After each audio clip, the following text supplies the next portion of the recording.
On ne compte plus les régimes destinés à nous permettre de retrouver la santé. Eh bien, une mode s'est emparée des États-Unis et cette mode arrive désormais en France. C'est celle de l'alimentation sans gluten. Pourquoi de plus en plus de personnes sont-elles allergiques ou intolérantes au gluten?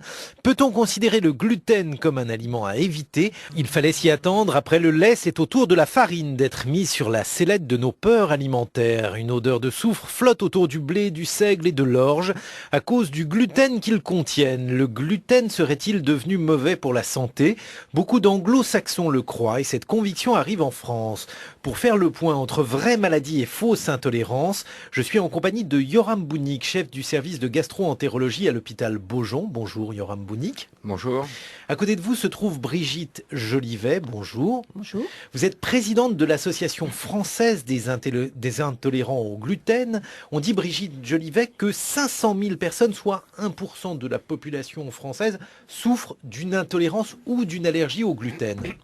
Alors, je vais laisser peut-être M. Bounik répondre. L'intolérance au gluten et l'allergie sont deux choses totalement différentes. Et la prévalence serait de 1%, mais il n'y aurait qu'une partie diagnostiquée. Yoram Bounik, effectivement, l'intolérance, ça n'est pas la même chose que l'allergie. Pourriez-vous nous définir ces deux termes ? L'intolérance au gluten ou maladie cœliaque est une maladie immunologique qui survient sur un terrain génétique prédisposé. Certains peuvent la faire, d'autres ne pas la faire, et qui est déclenchée par la prise de gluten. Ces manifestations pouvant survenir à n'importe quel âge dans la vie, mais plutôt la petite enfance, la quarantaine pour les femmes, la cinquantaine pour les hommes.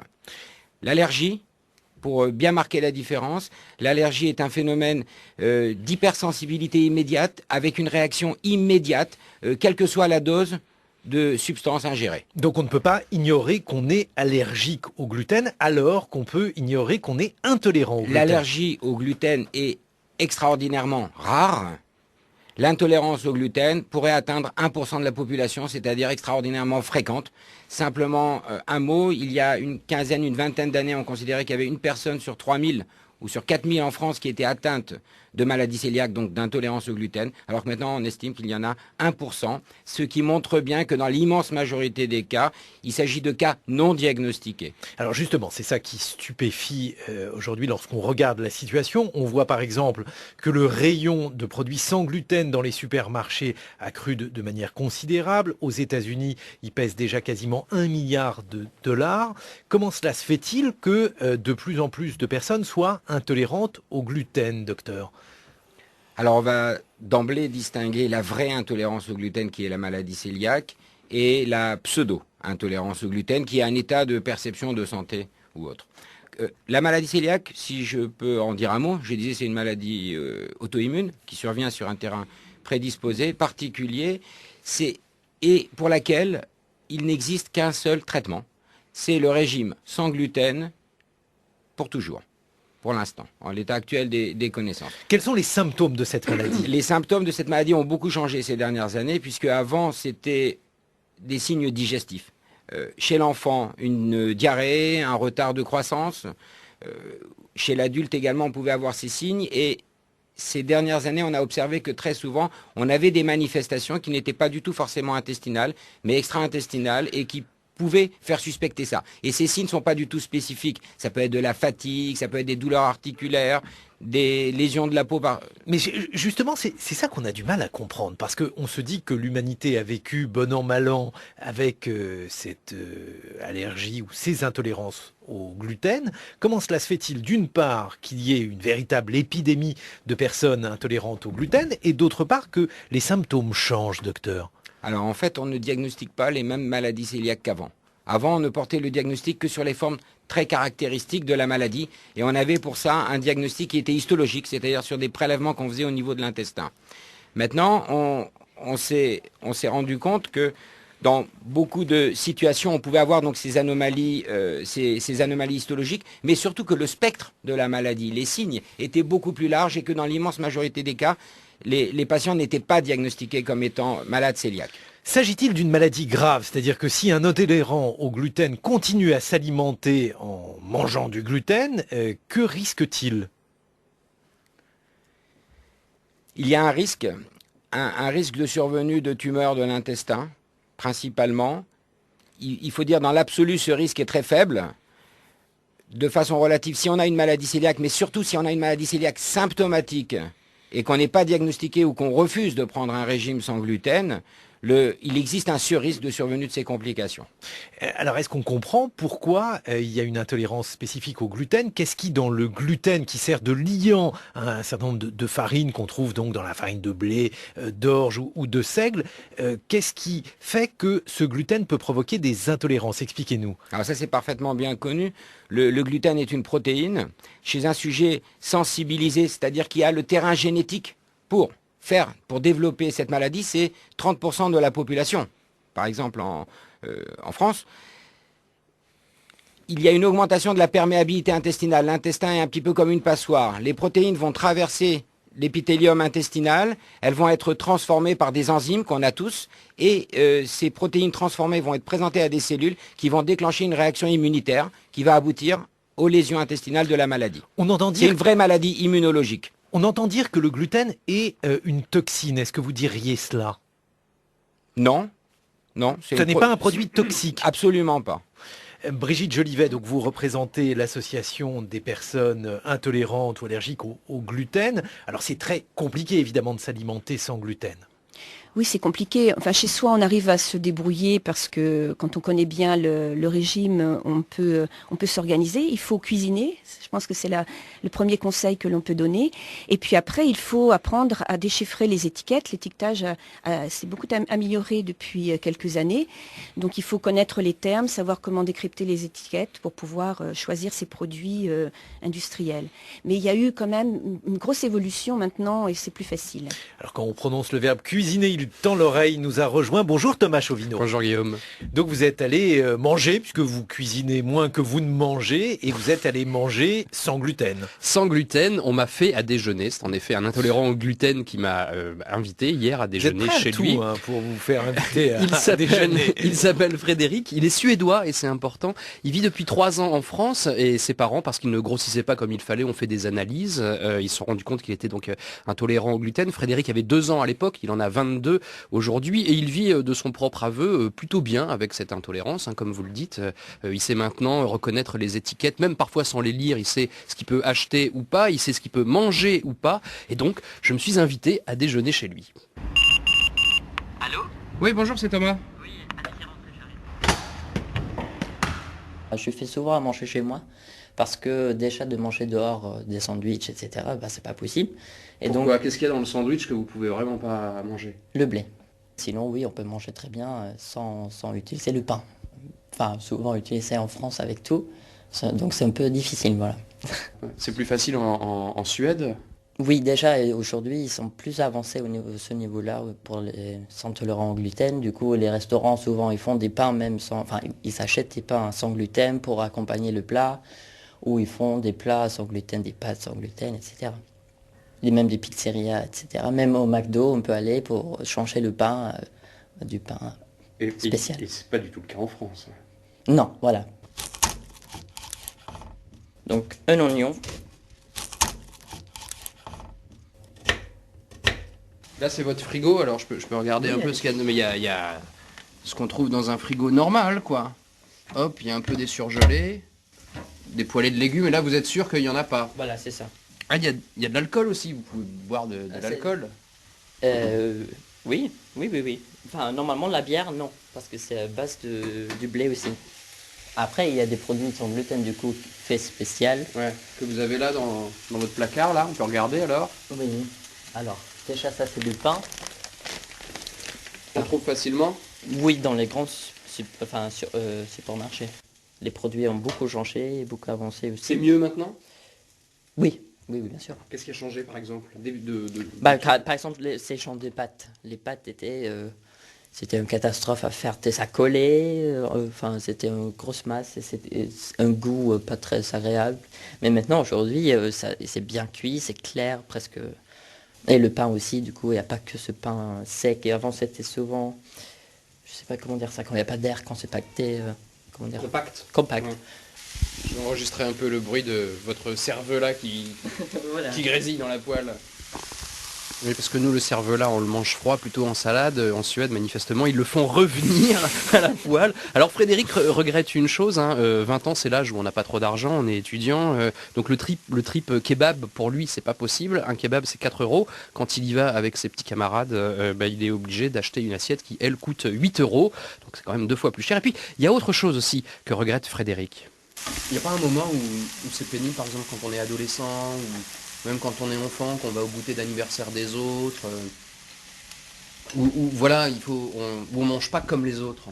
C'est souvent peut-être à la maison, quand dans la famille, ma mère ou mes frères et sœurs aussi mangent des gâteaux et des choses comme ça, bah ça peut, je suis toujours souvent, enfin ça m'a, comment dire, frustré Ouais. de ne pas pouvoir vraiment manger.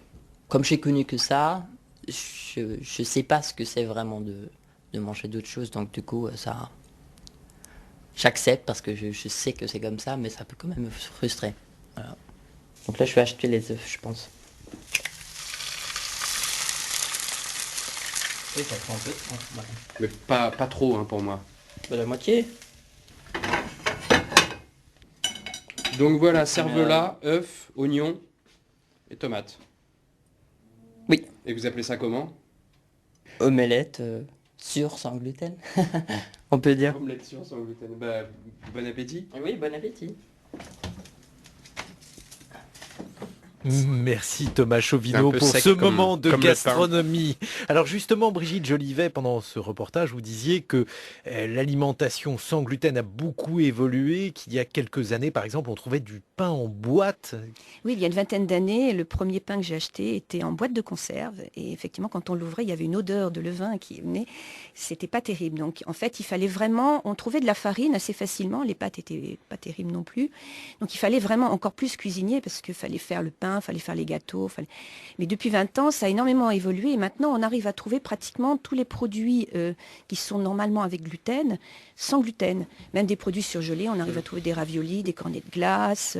Donc c'est vrai que de ce côté-là, ça a beaucoup évolué. On s'est beaucoup battu pour ça. Avec Mais le on voit petit quand même logo, le petit épi de blé barré sur la boîte. Et effectivement, comme je le disais tout à l'heure, c'est devenu un marché important aux États-Unis. Docteur, vous disiez malgré tout qu'il ne fallait pas se lancer dans un régime de ce type sans être diagnostiqué, donc sans être sûr qu'on avait une maladie cœliaque.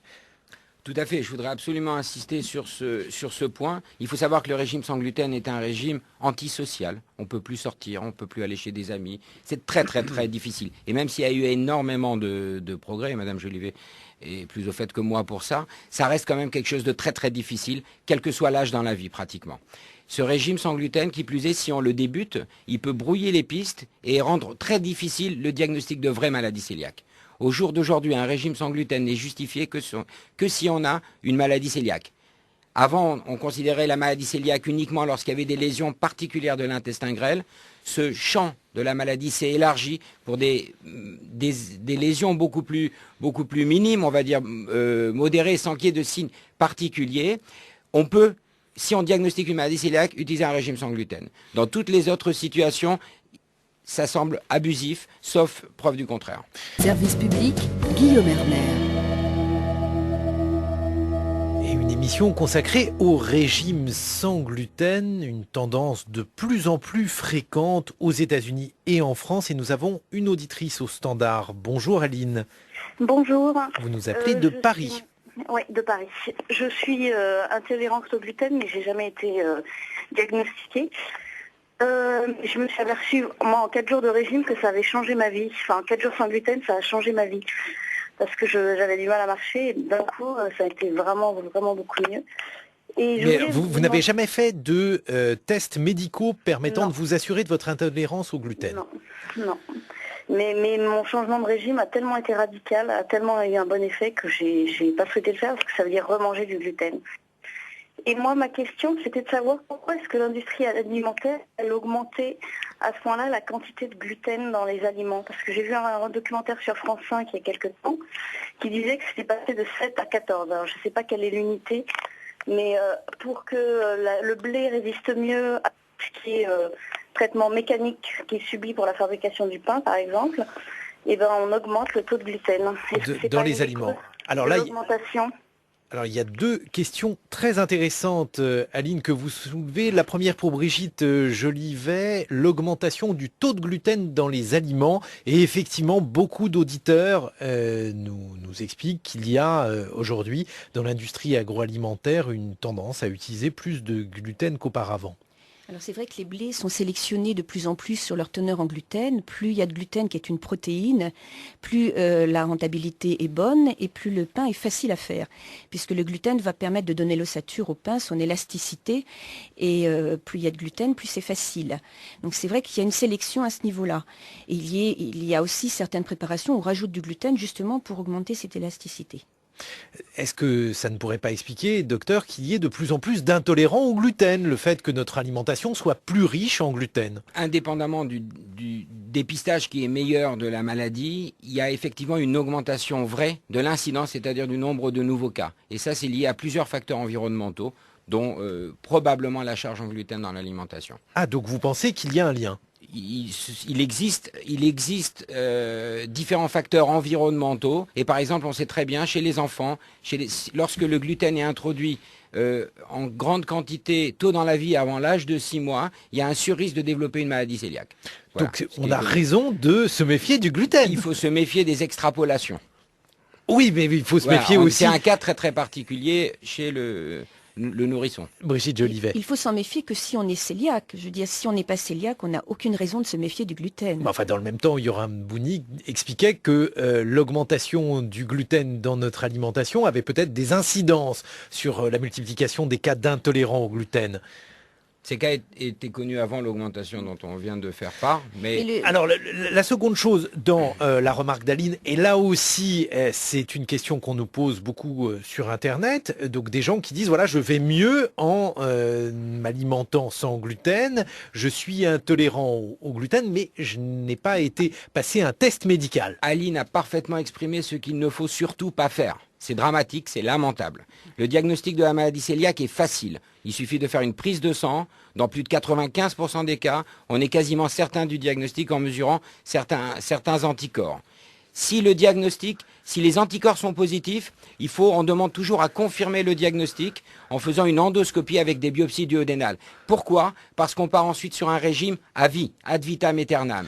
Et le problème qui se pose, c'est qu'on voit régulièrement en consultation des patientes comme Aline qui, après 2 ans, 3 ans, 5 ans, d'autres événements dans la vie, la dernière fois ça m'est arrivé chez une femme qui était enceinte avec les envies de la grossesse qui ne voulait plus de ce régime.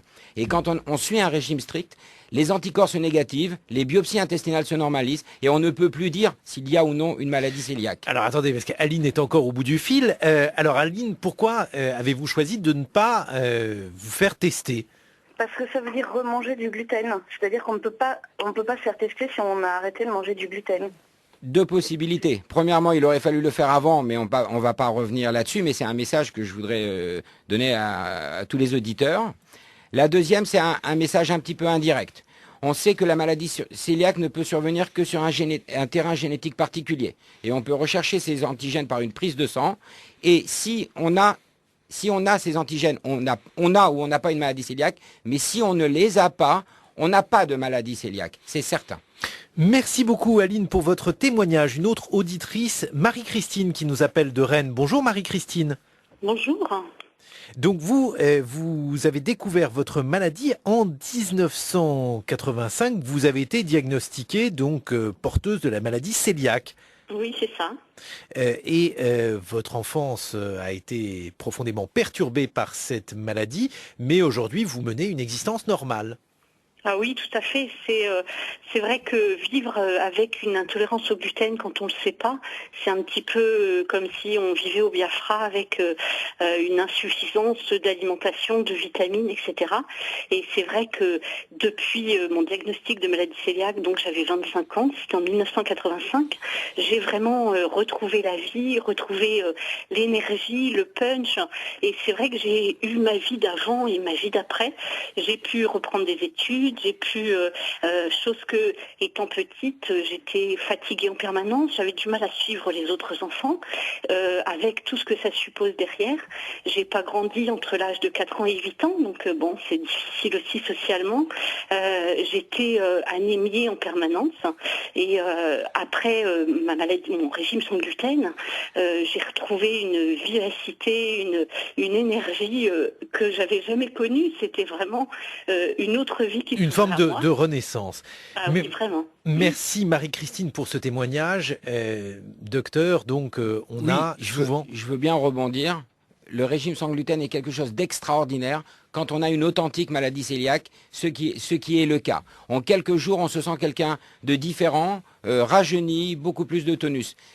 Ce qui est très important, c'est, devant des signes tout à fait atypiques, de penser à cette maladie. C'est un petit peu le fait des médecins, mais tout le monde peut y penser pour un dépistage s'il y a des signes. Et on sait très bien que même lorsqu'on n'a pas un retard de croissance, comme c'était le cas, ou des signes majeurs de la maladie, mais une simple fatigue, irritabilité ou autre, ça peut être en rapport avec une maladie cœliaque. Si elle est confirmée, le régime sans gluten nous transforme. Et puis nous sommes en ligne avec le sociologue de l'alimentation Jean-Pierre Poulain. Bonjour Jean-Pierre Poulain. Bonjour à tous. Alors, ce qui est intéressant, c'est qu'il y a énormément de rumeurs qui circulent sur Internet, des rumeurs complètement infondées sur les conséquences d'une alimentation au gluten qui donnerait un certain nombre de choses, de la dépression à l'impuissance sexuelle. Bref, on l'accuse de tous les maux. Et là, on est tout à fait dans le cadre de quelque chose que vous connaissez bien, Jean-Pierre Poulain, l'anxiété alimentaire.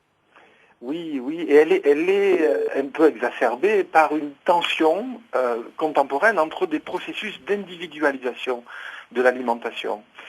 La médicalisation, par exemple, tend à individualiser l'alimentation. Il y a des cas très sérieux, on en a avec les maladies cœliaques, et lorsque c'est dans les mains de médecins, les choses sont très claires, mais en même temps, il y a des thématiques comme ça qui montent autour de la médicalisation. Par exemple, faire le tri entre est-ce que l'augmentation des allergies tient au fait qu'on sait mieux les diagnostiquer, est-ce qu'elles sont plus nombreuses, et puis une approche un peu d'auto-diagnostic autour de ces questions. Et cette tension qui développe un peu d'anxiété alimentaire, elle tient au fait que quand je suis dans un processus de médicalisation, que ce soit pour des raisons de santé ou pour des raisons d'esthétique, parce que je souhaite maigrir, eh bien, je me retrouve seul à seul avec l'alimentation. Et dans le même temps, on réaffirme l'importance des dimensions collectives de l'alimentation. Le repas à la française est inscrit à l'UNESCO. Du point de vue même de la santé, on pense, avec peut-être quelques raisons, que le fait qu'en France, on est maintenu un peu plus qu'ailleurs des repas synchronisés, socialisés, partagés. Ça pourrait avoir quelque chose à voir avec le fait que le taux d'obésité est un petit peu plus bas qu'ailleurs. Plus bas qu'ailleurs. Et a démarré plus tard. Effectivement, donc ça c'est peut-être une vertu. Mais alors, ces anxiétés alimentaires, parce que docteur Bounik, vous qui êtes un spécialiste de la maladie cœliaque, on nous dit par exemple sur Internet, l'autisme est causé par une alimentation riche en gluten. Ça n'est absolument pas démontré, je dirais faux, archi faux, je dirais souvent pour des parents désemparés, proposer quelque chose qui n'est absolument pas démontré et condamnable. Juste, dernière question, Jean-Pierre Poulain, est-ce que le fait d'avoir peur du gluten, finalement, ça ne rappelle pas des peurs immémoriales, comme par exemple le mal des ardents qui était lié à l'ergot de seigle ? Oui, sauf que derrière le mal des ardents, il y a des choses objectives, des choses que l'on revoit. Que derrière le gluten aussi, il y a des choses objectives. Absolument, vous avez absolument raison. Mais